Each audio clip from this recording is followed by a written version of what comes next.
18 artists composing this association, and we all live and work in the center of Paris, and we do exchanges with groups of artists in Europe. So this year we have been invited by a group of artists in Croatia, here in Rijeka, and next year we will invite them, have the return invitation in the Blanc Manteau in Paris. It's a very large exhibition hall, and it's a biennale called La Biennale Européenne des Blancs Manteaux. Today we have 13 artists exhibiting here out of the 18, and mostly painting, but we also have one photographer. We have 2 sculptures, except that one has made a plastic 2D sort of sculpture. What really brought us together is the fact that we are living and working in the center of Paris. So that means what unites us is not the art in itself, but the work that we do and the exchanges that we make with European groups of artists. We really believe in this exchange, in sharing. We have this great space in Paris, so that's why we like to invite artists. And I am a painter, and I participate with this association of the center of Paris, and I'm very happy because I create at the beginning of this association to bring together the artists of the center of Paris.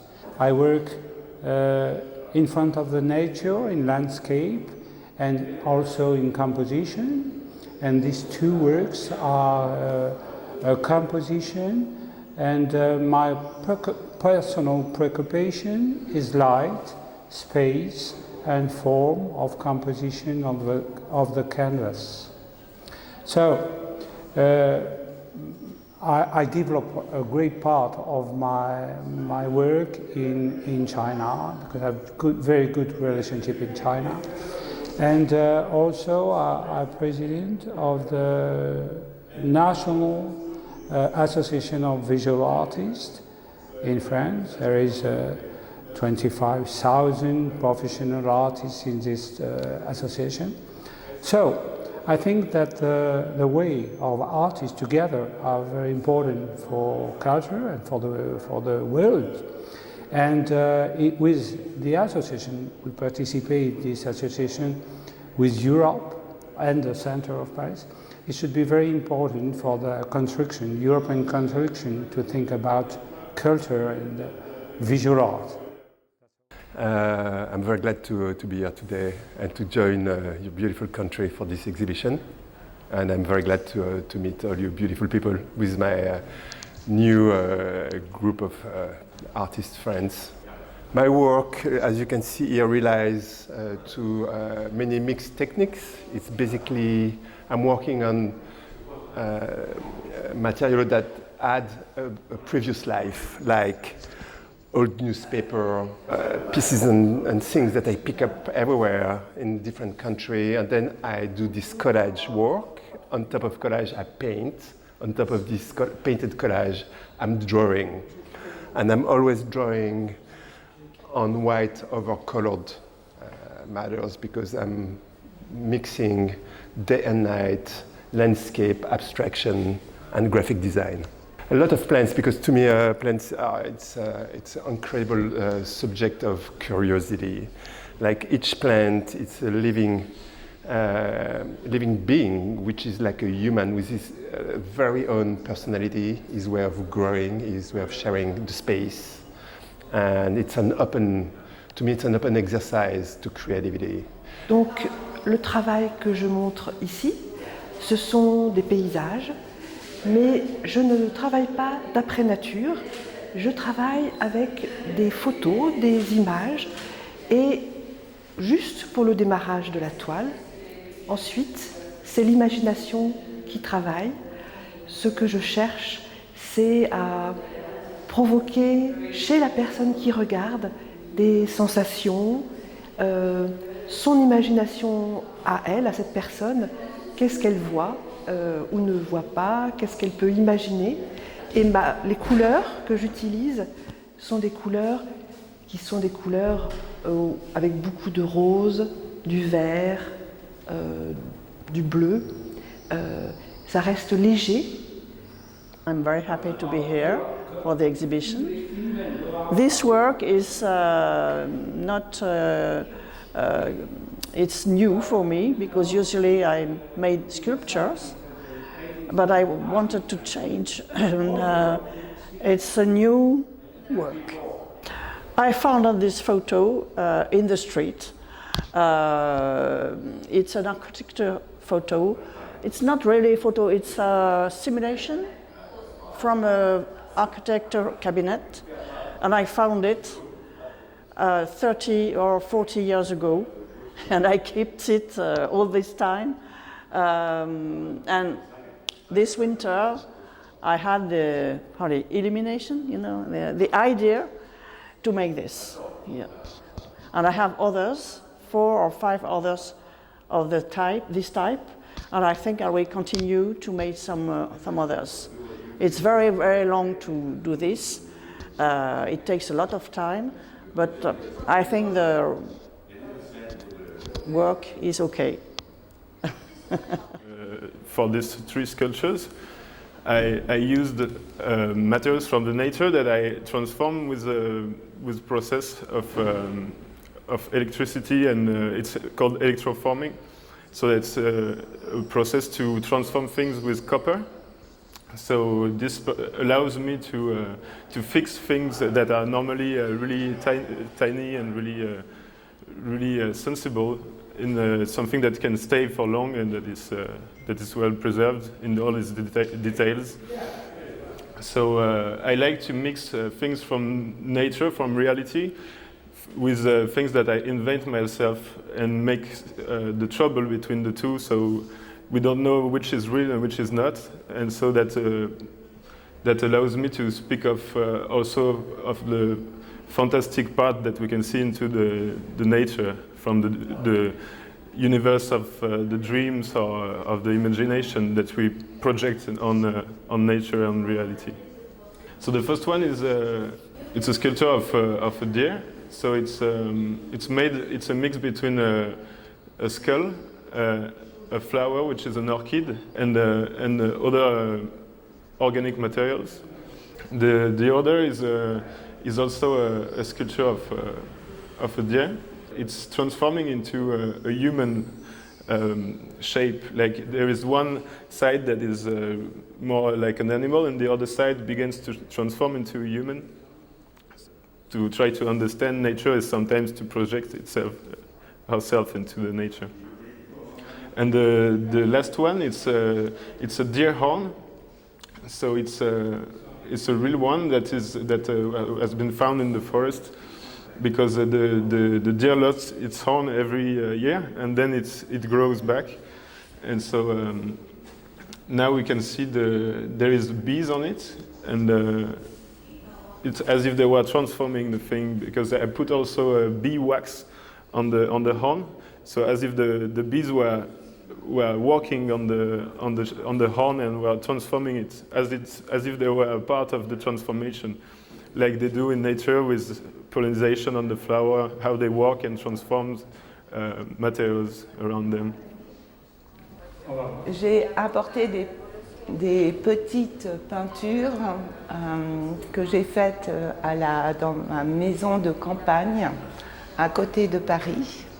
Ce sont des peintures intimistes, proches du mouvement Nabis en France. Le mouvement Nabis, c'est Bonnard, Vuillard, toute cette période. Après, un petit peu Matisse.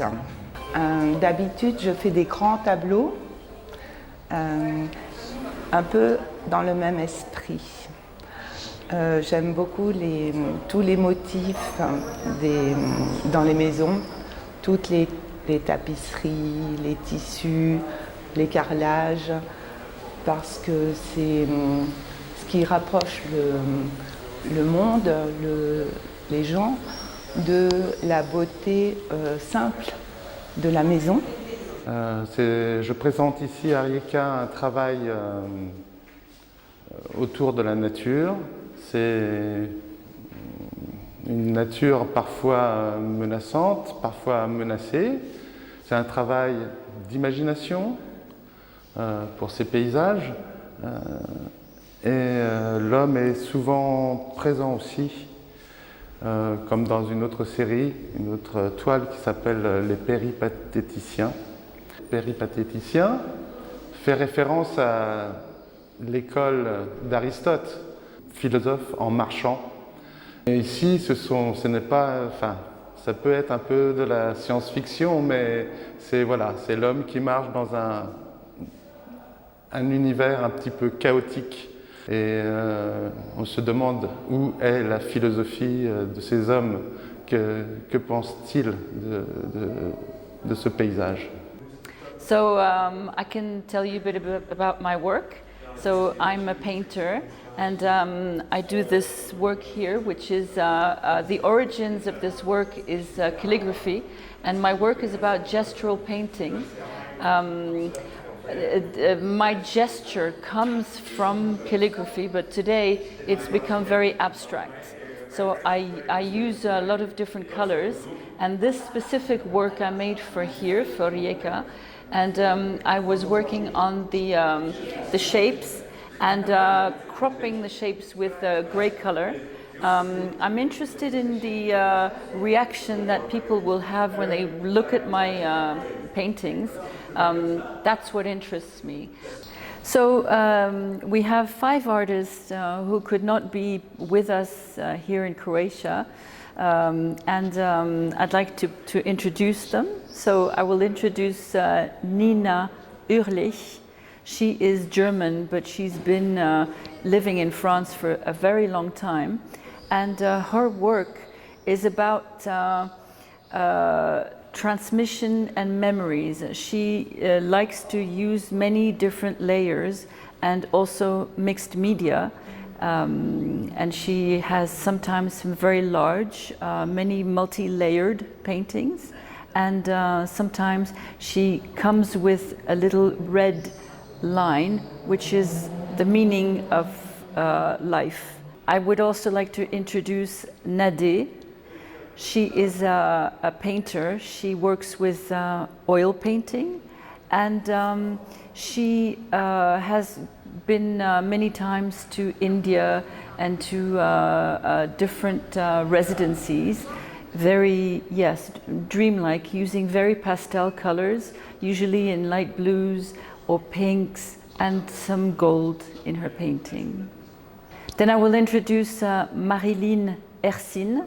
She's the photographer of this association, and her work is about catching moments of life. She usually works with a theme that she explores thoroughly, and this time she's chosen to show a work on nature, and thus these portraits of hawks. Then I will talk about Dominique Fillières. She is one of the oldest artists in this association, just like Rémy, Aron. They were like the founders of this association, and some others as well. So Dominique is a